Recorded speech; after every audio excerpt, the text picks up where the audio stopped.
OG YOLK here. Tell me your names and your film and what it's about. I'm Danielle Weinberg. I'm the writer, director, and producer of Invasion 53. It is a send-up of the sci-fi movies of the 1950s about a man-eating alien who crashes a suburban cocktail party. Oh, a nerd coming to a planet for a party. Yeah. I'm Margaret Aldridge, and I was the script supervisor. And oh my God! Yeah. You brought a script supervisor with you? Yes. No, they don't get enough credit, dude. Yeah. Okay. All right. And just to get ahead of it, what's your handle? At D. Weinberg 8. Yeah, thank you. Tell us what were the challenges of short or independent? I mean, feature. It's a short. Okay. Any challenges on your short? We were trying to recreate the look of the 1950s using modern technology, so it was a lot of interesting ways of using things now, and in some cases, like, we couldn't use LED lighting because it would step up in what we needed to do, and we needed to create like kind of a classic like sci-fi glow with lights. So we tried very hard not to blow out the electric on the house in order to do it, and we accomplished it. Shout out to Gray, who did a fantastic job not blowing out our electric, and it was just like getting everyone on the same page the whole way was like fantastic. Getting, like the sound design, the lab, like everything, and the performances, the music, seeming like the 1950s. So I'd say that was the biggest challenge, was just getting everybody on board with that, and they did a fantastic job. In cinematography, I mean, just the whole period piece is crazy. Yeah. How do you think she did? I think she did a great job. Okay, now close your ears and then tell the truth. No, legitimately. A great job. We've known each other since we were 7. Oh, adorable. You guys are childhood friends and you're like totally We're cute. filming. Yeah. That's adorable. That's adorable.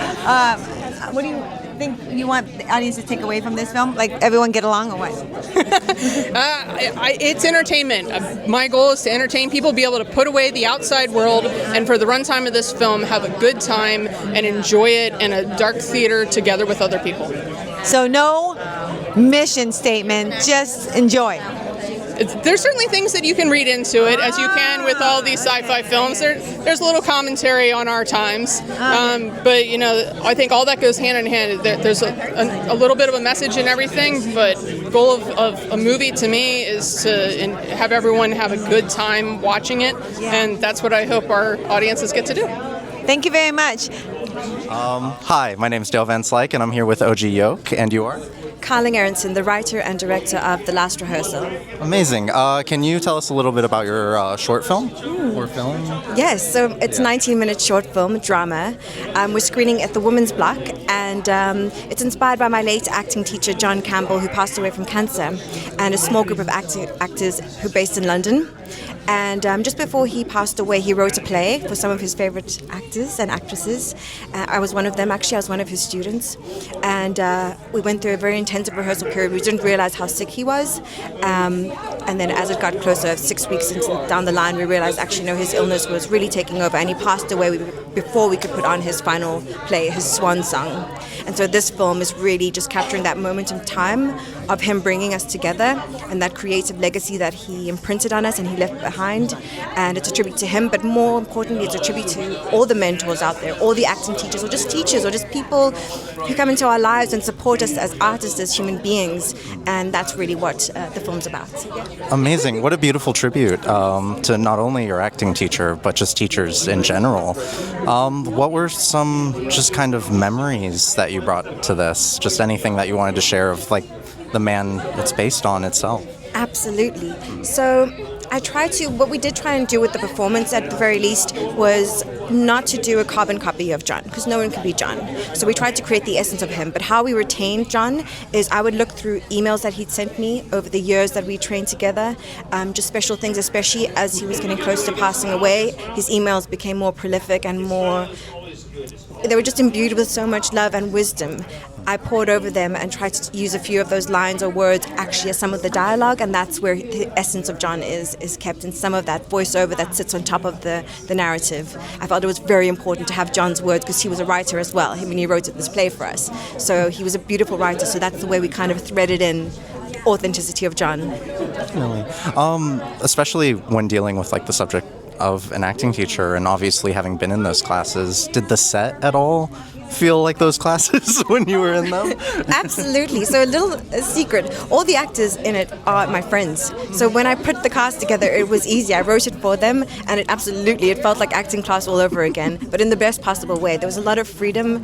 We all knew each other so well, so we really just locked in and had fun with it and could really push ourselves in a very safe environment. It's how I kind of like to direct, and also because I was one of the ensemble as well. And we had a lot of rehearsal prior, so excuse the pun, the last rehearsal, but there was a lot of there was a lot of rehearsal. That's where you really have the freedom to just play. Definitely. And then when you get to set, we're locked in and we know pretty much what we want to do. Yeah. Amazing. Well, last question. What do you hope people will take away from just this, your short film in general? Yeah. I would hope that they are inspired to keep creating, whatever age you are. If you're a John of the world, getting slightly older, keep creating. If you're young and just starting out, don't stop, just keep going. So it's just a love letter to keep creating, build that community, even if it's a grassroots, community theater. Find your people. Those are the people who are going to lift you up. That's where you're going to find your mentors. Stick together, support each other, and that's what. Oh, amazing. Where can we find you online? Yes, so the last rehearsal film is our Instagram, and then Carling Algorithm is my Instagram handle. Amazing. Thank you so much. Lovely talking to you. Hi, my name is Dale Van Slyke. I'm here with OG YOLK, and you're? James. And what are you here for, James? I made a short film called Bidet. Amazing. Can you tell us a little about it? It is about a possessed bidet that tries to kill a bunch of people. Amazing. So a drama. Yes. It's like a romantic comedy kind of. Amazing. Yeah. And what's just something generally you hope people take away from it? I hope that they'll think twice about just wiping and they'll start using a bidet. Amazing. I think that's something that a lot of people should take from. Have you used a bidet? Of course. There you go. So generally, just to bring kind of the outside world into this, it's not the lightest time. And so is that something that you're just hoping to add a bit more light to in terms of the actual content of your film? I mean, I think that we all just wanted to make something that was ridiculous and absurd, Totally. but play it completely straight. But yeah, I just wanted to make people laugh and amused. I wanted to amuse people. This sounds along the lines of something a lot like Rubber or something along even Killer Tomatoes. What were your major inspirations when thinking of this? I just watched Killer Tomatoes a couple months ago. Yeah. It's a very Burbank movie.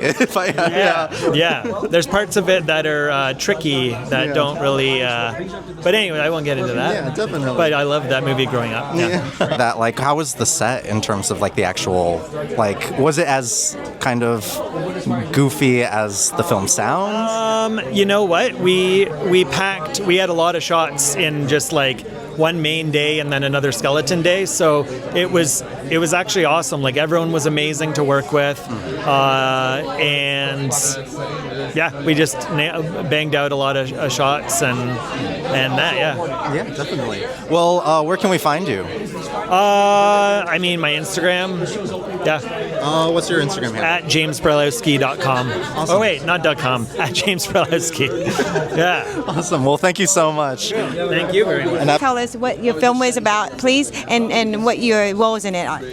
Our film is called Life is a Short. I'm the writer, executive producer, and lead actress. It's about why we make art through the lens of grief. It's a short within a short within a short. It's a dark comedy with all women, and we're super excited about it. And this is... Hi, I'm Hope Shanti Rimkowski, and I was the producer. Woohoo! And we both live in Burbank, so We we are do. true Burbank baddies. Burbank We're so baddies. excited to be here. I was going to say that when you said all those things, I was blanking out, and then now I'm I love the honesty. Yeah, Yes, girl. and then Yeah. but I was oh my God, this is amazing. You guys are home to Burbank people.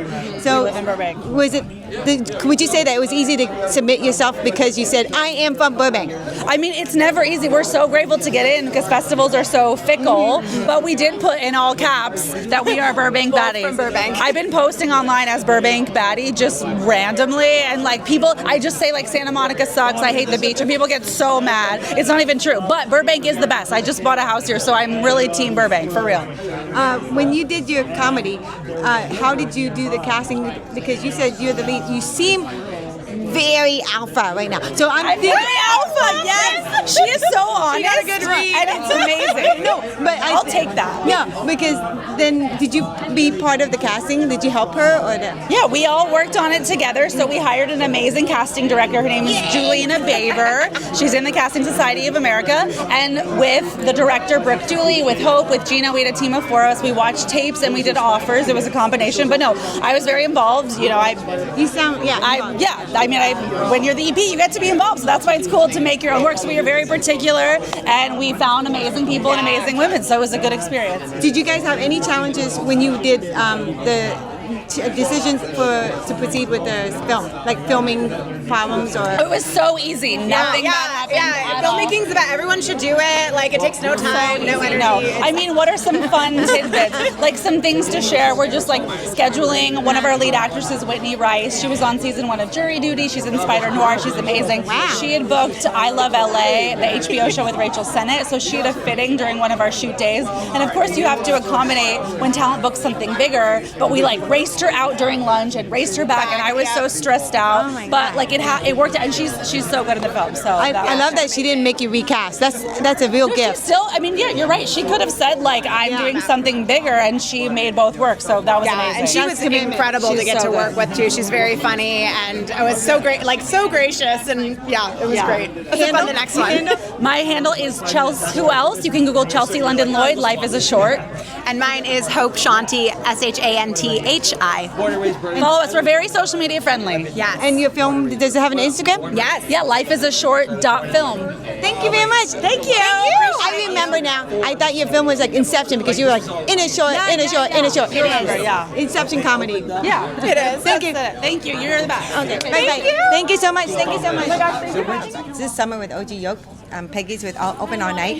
It sounds like you were in the film all night. So, well, it was wonderful. They did this with a crew that Samantha found. Didn't know any of them before. They were magnificent. In 13 hours, we put this together. All I did was what I do all the time: talk. Oh yeah, so, I have that too. That's why I did this. But tell me, what was the challenges for your first film that you wrote and are in? Well, it was a shock to me. I, as I say, brought it to this writers group, and they were talking the whole time that I was doing it. And then I finished. Samantha said, "I'd like to produce," and she'd like to direct. And I said, "But this happened 25 years ago." And they said, "Did you read the news today?" That was the day the first bus went off to El Salvador. Not bus, plane, went off to El Salvador. And of course, they were taking young kids, and White House was saying how he was going to, next would be the gays. So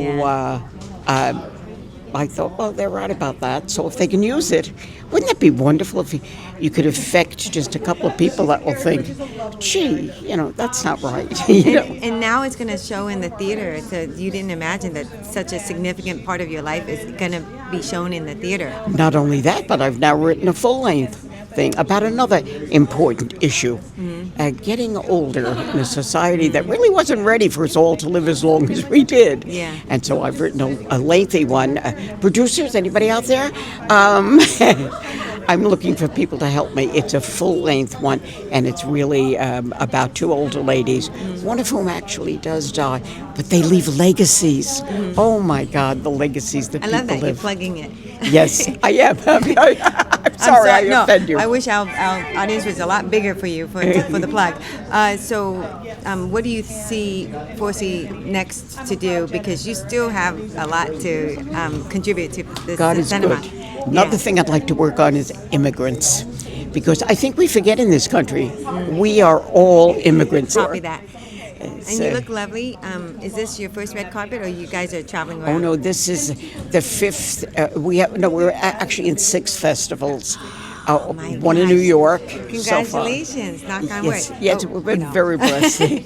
Knock on wood. That's okay. Thank you, thank you, Peggy, and thank you. I wish you continued success on more of your stories coming out there. Thank you so much, and this has been lovely. Thank you, Peggy. Hi, Mani. This is Sommer from OG YOLK. You're here for Open All Night. Please tell the audience what the film is about and your role. Well, my role is actually director and producer. Peggy Miley wrote, starred in it, and executive produced it. And it's a very simple story. It takes place in 1991 in New York, where a young man wants to march in the St. Patrick's Day parade, holding a gay rights sign. And he is beaten and, cast out into the street. So he comes into a diner to look for look for some place to hide out. Yeah. And Peggy plays Molly, who is a waitress there, and they start talking, and they start to realize that they have a lot in common when you wouldn't think they would. And he realizes that it's okay to stand up for his rights and okay to be open, which at the time was not. Now, how did you find Peggy? I found Peggy in a writer's group.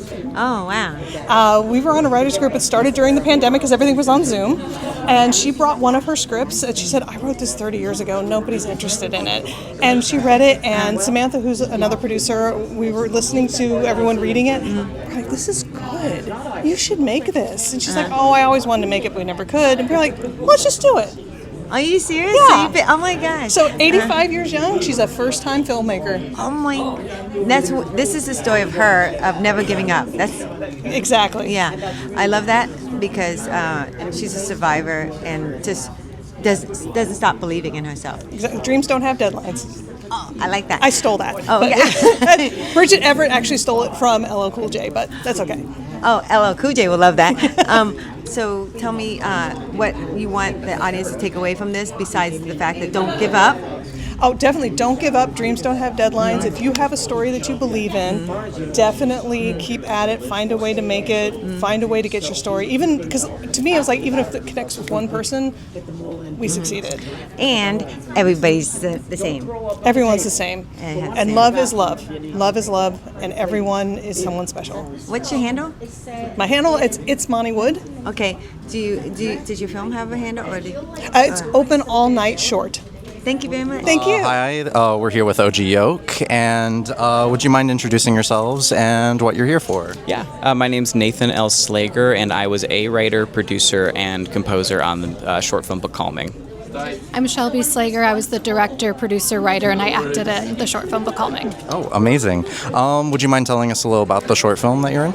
Yeah, so Becalming is a short film that's meant to bring awareness to inflammatory breast cancer, which is a very little known, underrepresented form of breast cancer that's highly aggressive and hard to detect. So we wanted to raise awareness for women to know the signs and symptoms and to advocate for themselves. Yeah, I mean, you covered it very well. Yeah. Amazing. What's a major takeaway that you hope people get, like audiences get, after they see your short film? It's really just so women can know the signs and symptoms and be aware of it. This type of breast cancer is always stage 3 or 4 at the time of diagnosis. They can't find an earlier detection at this point, so we're hoping for women to be aware and to hopefully get more money towards research for it. But also at the core of our film is just that there's hope out there. All the medical personnel in our film are portrayed by breast cancer survivors, so both of those things. What are, especially when dealing with something that's so kind of intense and not the brightest of subjects, did that affect you guys in any way? Was there any way that like that heaviness kind of stayed with you, or was it more or less kind of something that you're like, we're fighting for a good cause? Yeah, it was heavy. It was not an easy film to shoot. It was very emotionally heavy, but I think we just held on to, we're doing it for a reason, and that's okay for this to be heavy. Hopefully you can do good for some people at the end of the day. So. Well, amazing. Thank you guys so much. And if there's anything you want the audience to be left with, anyone watching this is hoping to see your film, please share. Yeah, I think the big thing is that women need to advocate for their own health, especially with doctors. With particular inflammatory breast cancer, a lot of doctors will initially think it's mastitis, which is an infection of the breast tissue, and they could do 2 or 3 different rounds of antibiotics and spend a month and a half, 2 months just trying to treat it with antibiotics, losing precious time. So women need to know the signs and symptoms, advocate for their own health, speak up, say that they want to get something tested, because that could save their life. Definitely. I think that's great. Sounds great. Well, thank you guys so much. Thank you. Nice meeting you. Thank you. It's good vibes only. Good vibes only. Okay. Sarah, what's all your titles on this movie? I'm the writer, director, and producer on it. I knew it. Okay. Which job did you find challenging? I think the directing for sure, because it was my first time doing it. I come from producing, so that aspect of it was quite natural to me. But certainly the directing, I was nervous about working with actors in that way for the first time. It's brave of you. When you ventured in this story, what is the story about? So it's a dark satire and a grounded sci-fi that follows a woman that desperately wants to cry, but her AI companion won't let her. Oh, interesting. Okay, I think I read that one. It's one of the interesting ones. But for the Burbank Film Festival, how hard was it to submit? So the submission process was quite easy. I submitted through Film Freeway, but really excited to be in LA with it. It's great. You flew over here? It's a Canadian film, so from Toronto. Oh my God! So was it? Canadians are super supportive of all the filmmakers. So yes. So Canada is really quite a